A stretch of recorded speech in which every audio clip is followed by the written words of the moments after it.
Hello, I'm Jim Tolles. I'm a spiritual teacher. I blog regularly. I do videos here, and I do one-on-one Skype sessions. And today I want to talk about ego versus truth.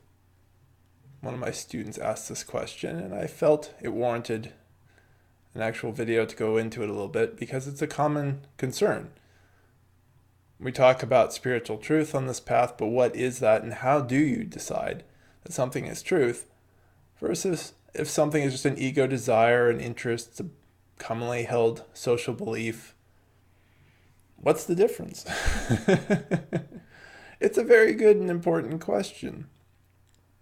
The way we usually get to understanding what is truth versus what is ego really is starting by questioning everything.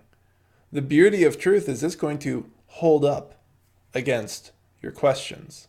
If you're sincere and if you really have a good practice in questioning your questions too. Because sometimes we are trying to support our beliefs, right? We've already contaminated our investigation by wanting to prove a point. And this happens all the time with bad science and all sorts of bad arguments because the person's already decided what they want to hear and what they want the outcome to be. And if you question things in that regard, you'll probably come up with the same conclusions again and say, right, my beliefs are correct.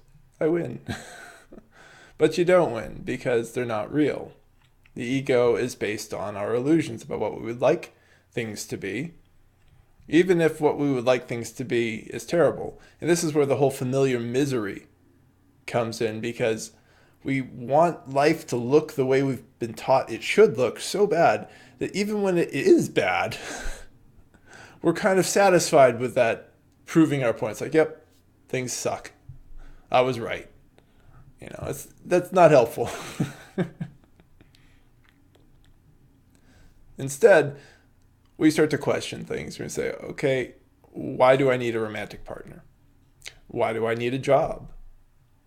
Why do I need to look a certain way? Why do I even need to wear glasses? That last one sounds like, it should make sense, but, when you question it, you start to come up against certain realities that a lot of other illusions have created. We've created a lot of illusions that say you have to see a certain way to engage in certain things in life, like driving.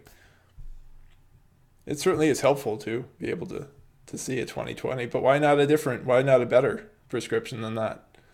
Right? There are animals that can see further.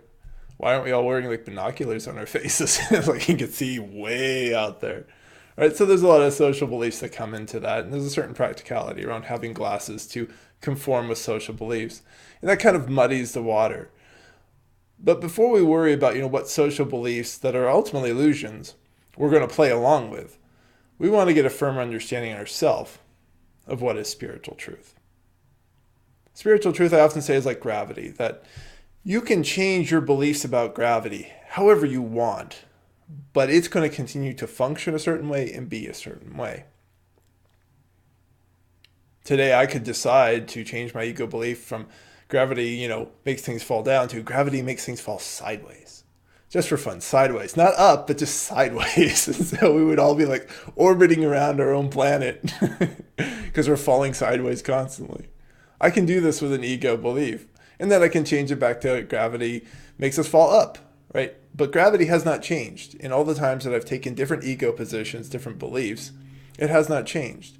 And while the example I'm using is absurd, I'm doing that specifically to help you understand that some of the beliefs that you're going to question and look at, you're going to realize are incredibly absurd. That they make no sense at all to you or to other people, to different situations. And not only that, but they get in the way of engaging with real life. There are a lot of things that happen in the real world that have repercussions that are very much real to our human experience.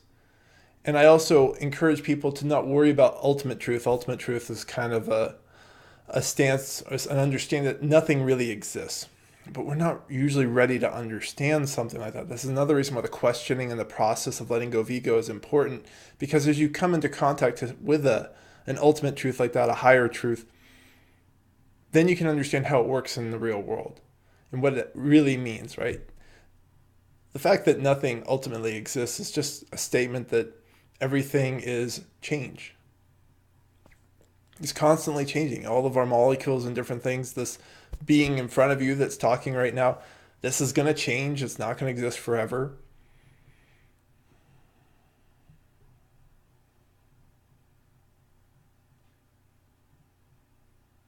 When you question egos, over time things start to fall apart. You can question, why do I need a romantic partnership? Of whatever your preference may be. And then you start to get certain answers, like I don't want to be alone because everybody else tells me I should, right? That's a really terrible one, but those are some of the answers you'll get. Because I want to feel loved, right? That seems like, oh, we're done here, right? I answered it. It's like, what? I want to feel loved, right? So there's no more questioning. No, there's a lot more. So, well, what is love? What are you really trying to get? What do you think love is? What are your initial experiences with love? So you keep peeling. If you dig deeper, a lot of what romance is about safety and procreation. It starts to get very primitive. The ego is built off of the most primitive impulses we have. The sex drive, the drive to stay alive, the drive to protect our children, the drive to avoid pain, which is part of the staying alive, but sometimes, we prefer death over pain if pain is really bad. So they're a little bit different. They're closely intertwined. Right, so we start to find these deeper primal motivators hiding underneath the ego.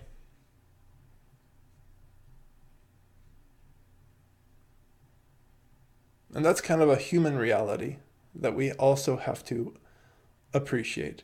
The ego really is in service to this, even though that service gets really twisted over time. Because people can get into states where they're harming themselves needlessly and doing all sorts of things that don't support their children, for the parents who have children. I mean, it gets really messed up.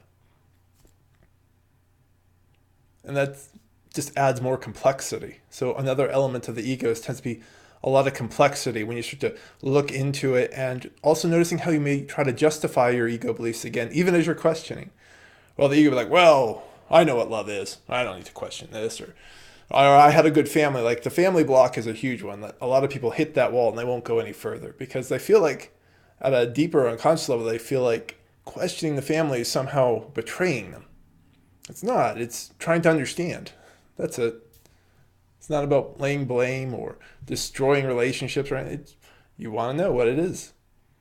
What were the beliefs that came out of it? Because that's where most people's ego beliefs get formed. Whatever your childhood is like, whether it's with a family or a different structure, that's where you're building your basic ego, and that becomes the framework that the rest of the ego gets built on. Truth tends to be simpler. You are here now.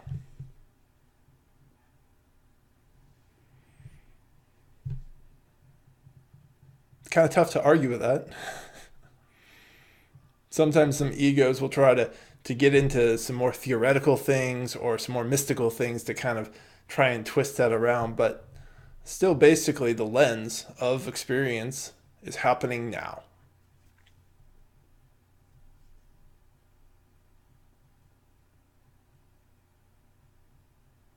The essence in this is to really know the difference between ego and truth. You want to investigate. It's not about jumping to a new belief. Like this happens a lot in the spiritual path, and that causes more trouble when somebody says, well, this is truth and you should just believe it. I don't want you to just believe me. I want you to question, right? Believe in the tool that I told you, because that tool will help you to understand and come to your own level of realization. And that's important. That's where real progress is. If you're just trying to lean on a spiritual teacher, a spiritual tradition to tell you what to do, you're just adopting new beliefs without really understanding them. For those who are interested in spiritual freedom, that's not okay. For those who just want to follow a religion and be part of a social community, because that's what a lot of religions and spiritual paths have done, and that inherently isn't bad, then that's fine too, but that's not what we're talking about here. I'm inviting you into a discussion to truly understand yourself, to truly touch reality without filter, without ego lens. And ultimately, that's what truth is. Truth is unfiltered reality. You can change the way you think about it, but remains the same, just as gravity remains the same itself. I hope this is helpful, a helpful starter. Obviously, there's a lot more we could talk about in terms of how we're shedding the ego, what it's like to come in contact with truth. And I invite you to check out this channel. I have a lot more videos about it, and my blog, spiritualawakeningprocess.com, has like almost 900 blog posts for you to sort through. Once again, my name is Jim Tolles, and I have some more links down below in the information section to help you. And I also do one-on-one video chat sessions if you're interested. Have a beautiful day.